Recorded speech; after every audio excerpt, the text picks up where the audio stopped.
আমরা কি করে বুঝবো যে আল্লাহ তাআলা আমাদের ভালোবাসেন? কিভাবে বুঝবো যে তিনি আমাদেরকে পছন্দ করেন, ভালোবাসেন?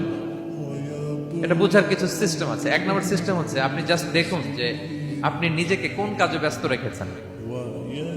আপনি আপনাকে কোন কাজে ব্যস্ত রেখেছেন, আপনার লাইফস্টাইলের দিকে তাকান, লুক অ্যাট ইউর লাইফস্টাইল, আপনি নিজেই বুঝে যাবেন। আপনি যদি দেখেন যে না, আপনার ভালো ভালো কাজে আপনার ব্যস্ততা, আপনার এঙ্গেজমেন্ট ভালো লোকদের সাথে, আপনার সার্কেলটা ভেরি গুড সার্কেল, ভালো কাজে আপনার মন টানে, আপনি ভালো কাজ করেন, যদি আপনার কার্যক্রম এরকম হয়, তাহলে বুঝে নেবেন আল্লাহ তাআলা আপনাদেরকে ভালোবাসেন। আলহামদুলিল্লাহ। আর যদি দেখেন না, যত আকাম কুকাম আছে ওইটার সবার আগে আপনি, যেই কাজে আল্লাহর ক্রোধ আসে, আল্লাহ রাগ হয়ে যান, যেই কাজ ইসলামে করার নিষেধ, যেটাতে তার অসন্তুষ্টি, ওই কাজে আপনার এঙ্গেজমেন্ট, ইনভলভমেন্ট, আপনার সার্কেল গুলো এরকম, তাহলে বুঝে নিবেন আল্লাহ ভালোবাসা, এই মহা সৌভাগ্য আপনার কপালে জোটে নাই।